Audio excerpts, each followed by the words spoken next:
पावसाळ्याचे दिवस म्हटले की मस्त काहीतरी कुरकुरीत खाण्याची इच्छा होते। तर अशा वेळी आपण ह्या गव्हाच्या पिठाच्या कापण्या नक्की ट्राय करून बघूयात। चला तर मग आता रेसिपीला सुरुवात करूयात। त्यासाठी मी इथे गॅसवरती एक पातेलं ठेवलेलं आहे आणि त्यामध्ये मी इकडे हे 1 वाटी गूळ घालतीये। त्याच वाटीच्या मापाने इथे अर्धी वाटी मी इथे यामध्ये पाणी घातलेलं आहे। आता आपल्याला गुळाचा पाक तयार करून नाही घ्यायचा, फक्त यामध्ये गूळ वितळेल इथपर्यंतच आपल्याला हे पाणी याचं तयार करून घ्यायचं आहे। तर मी इथे ज्या वाटीच्या मापाने गूळ घेतलेला होता त्याच वाटीच्या मापाने इथे 2 वाटी मी गव्हाचं पीठ घेतलेलं आहे। आता त्यामध्ये मी 3 चमचे बेसन पीठ ॲड करते। बेसन पिठामुळे आपल्या ज्या कापण्या आहेत त्या खूपच मस्त टेस्टी। यामध्ये मी ॲड करते सुंठ, विलायची आणि थोडंसं मी इथे जायफळ किसलेलं होतं ते देखील ॲड केलेलं आहे। यामध्ये मी चिमूटभर इथे पांढरे तीळ ॲड करते। अगदी थोडंसं मी इथे मीठ घेतलेलं आहे। आता त्यानंतर मी इथे 2 ते 3 चमचे तेल थोडंसं गरम करून घेतलेलं आहे, तर ते देखील आपण आता यामध्ये टाकणार आहोत। एकदा चमच्याने व्यवस्थित आपण हे एकत्र करून घेणार आहोत, कारण तेल गरम होतं त्यामुळे मी इथे हाताने नाही तर थोडा वेळ चमचाने थोडंसं मिक्स करते आणि त्यानंतर आपल्याला व्यवस्थित असं हाताने एकजीव करून घ्यायचं आहे। हाताच्या साहाय्याने एकत्र करून घेते सर्व। तर हे सर्व एकत्र केल्यानंतर तुम्ही बघू शकता इकडे आता मस्त असा घट्टसर असा गोळा तयार होतो आहे। तर आता आपण यामध्ये ते गुळाचा जो आपण पाणी तयार करून घेतलेला आहे, अगदी पाक होऊ दिलेला नाही आहे आणि गूळ वितळेपर्यंतच फक्त मी त्याला गॅसवरती ठेवलेलं होतं। आता इकडे आपल्याला हा जो काही पाक आपण तयार करून घेतलेला होता तो आपल्याला गाळणीच्या साहाय्याने गाळून यामध्ये टाकायचा आहे, कारण बऱ्याच वेळा गुळामध्ये खडे वगैरे असतात, तर त्यामुळे कधी पण हा पाक गाळून घ्यायचा। पाक खूप जास्त थंड पण झालेला नाही आहे, पूर्ण थंड केला तरी चालेल। आणि आता पुन्हा आपण याला एकदा चमच्याच्या साहाय्याने मिक्स करून घेणार आहोत आणि नंतर आपण जशी पोळी बनवतो त्याच पद्धतीने आपण याचा मस्त असा घट्टसर गोळा तयार।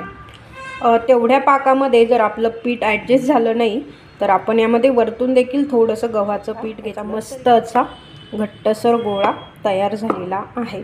तर आता यामध्ये मी थोडंसं तेल टाकून याला व्यवस्थित एकजीव करून 5 मिनिटे आपण याला थोडंसं भिजू देणार आहोत। पोळी बनवतो त्याच पद्धतीचं, परंतु त्यापेक्षा थोडंसं असं घट्ट हे पीठ तयार आहे। तर आता याला 5 मिनिटे आपण भिजू देऊया। त्यावरती मी एक कढाई ठेवलेली आहे। तर आता कढाईमध्ये आपण कापण्या तळण्यासाठी तेल टाकणार आहोत। खूप जास्त तेल पण याला लागत नाही, कारण यामध्ये कुठल्याही प्रकारचा आपण सोड्याचा वापर केलेला नाही आहे। गॅस कमी करून एकदा तेल आपण गरम करून घेणार आहोत। तर 5 मिनिटानंतर तुम्ही बघू शकता इकडे आपलं पीठ मस्त असं भिजलेलं आहे। आता मी एक पोळपाट घेते आणि त्यावरती आता आपल्याला हे पीठ मस्त असं याची पोळी तयार करून घ्यायची आहे। एकदा व्यवस्थित मी याला पोळपाटावरती मळून घेते। तर आता हा पिठाचा गोळा मी 2 भागामध्ये करून घेते आणि आता जो काही उरलेला आपण जे पीठ घेतलेलं आहे तर त्याची आपल्याला आता इथे मस्त अशी घट्टसर, खूप जास्त जाड नाही किंवा खूप जास्त पातळ नाही अशी आपली याला पोळी लाटून घ्यायची आहे।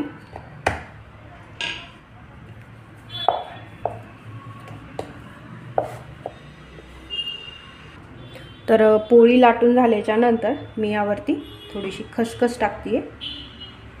हे ऑप्शनल आहे, तुमच्याकडे जर असेल तर तुम्ही नक्कीच टाका। पूर्ण पोळीवरती टाकल्याच्या नंतर पुन्हा यावरती आपल्याला लाटणं फिरवायचं आहे, म्हणजे आपण जी काही खसखस यामध्ये टाकलेली होती ती पूर्ण या पोळीमध्ये मस्त घट्ट बसते। दुसऱ्या बाजूने पलटी करून देखील आपल्याला यावरती खसखस टाकून घ्यायची आहे। आता ही पोळी तुम्ही बघू शकता मी इथे खूप जास्त जाडही ठेवलेली नाही आहे किंवा खूप जास्त पातळ देखील ठेवलेली नाही आहे. तर आता मी याला कट करून घेणार आहे. तर कट तुम्ही आता चाकूच्या साह्याने कापण्यासारखा शेप देखील देऊ शकता, परंतु मी याला असं मस्त गोल गोल शेप देणार आहे. तर इथे मी एक असा डबा घेतला आहे आणि त्या डब्याच्या साह्याने मस्त याला मी असा गोल गोल याच्या पुऱ्या तयार करून घेते. पुऱ्या मी इथे तयार करून घेतलेल्या आहेत आणि आता जे साईडचं जे काही एक्स्ट्रा मटेरियल होतं ते मी काढून घेते.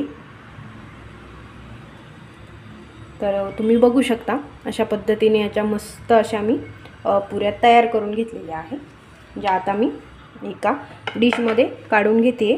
आणि आता अशाच पद्धतीने पुढची पोळी देखील आपण लाटून याच्या मस्त अशा पुऱ्या तयार करून घेऊयात.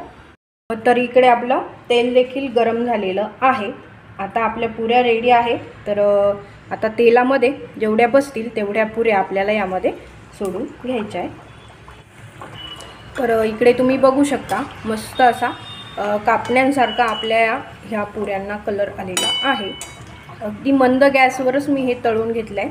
तर मस्त तळल्याच्या नंतर आता मी त्या डिशमध्ये काढून घेते आहे. आणि आता त्याच पद्धतीने उरलेल्या सर्व पुऱ्या देखील आपल्याला मस्त अशा तळून घ्यायच्या.